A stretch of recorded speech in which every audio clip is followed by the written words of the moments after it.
नमस्कार मित्रांनो, स्वागत आहे तुमचं आरोग्य आपल्या यूट्यूब चॅनलमध्ये। मित्रांनो, आज आपण एक नवीन माहिती बघणार आहोत, ती म्हणजे की जवस। हे जवस आपल्याला आपल्या घरामध्ये किंवा आपण बाजारातून याला विकत आणतो, पण ह्या जवस आपल्या शरीरासाठी कितपत फायद्याचं आहे या संदर्भातली आजची माहिती आहे। तर मित्रांनो, सुपरफूडचा उल्लेख झाला की चिया, भोपळ्याच्या बिया किंवा सूर्यफुलाच्या बिया चर्चा होतो। मात्र आपल्या स्वयंपाकघरात सहज उपलब्ध असलेला जवसही पोषण मूल्याच्या बाबतीत कुठे कमी नाही। लहान आकाराच्या या तपकिरी किंवा सोनेरी बियामध्ये प्रथिने, fibre, omega 3 fatty acids, leggings आणि अनेक महत्त्वाचे खनिज घटक आढळतात।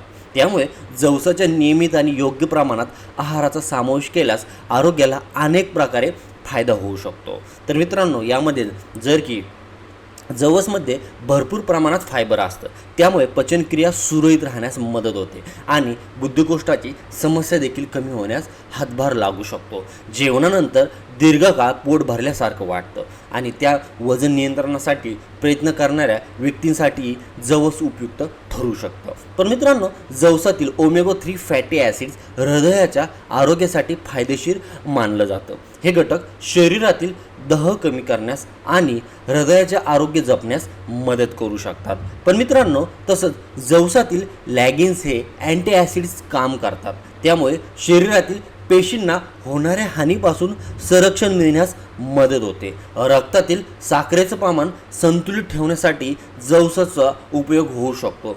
त्यातील फायबरमुळे अन्नाचे पचन हळूहळू होते आणि त्यामुळे रक्तातील साखरेत अचानक वाढ होण्याची शक्यता कमी होऊ शकते। त्वचा आणि केसांच्या आरोग्यासाठी देखील जवस फायदेशीर मानलं जातं। त्यातील चांगल्या प्रकारचे फॅट्स त्वचा कोरडेपणा कमी करण्यास आणि केसांना पोषण देण्यास मदत करतात। जवस खाण्याची सर्वात सोपी पद्धत म्हणजे ती हलके भाजून खाणे।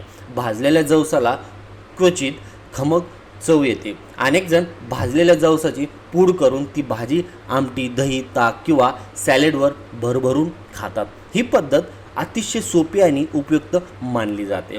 पण मित्रांनो, जवसाची चटणी हा आणखीन एक लोकप्रिय पर्याय आहे।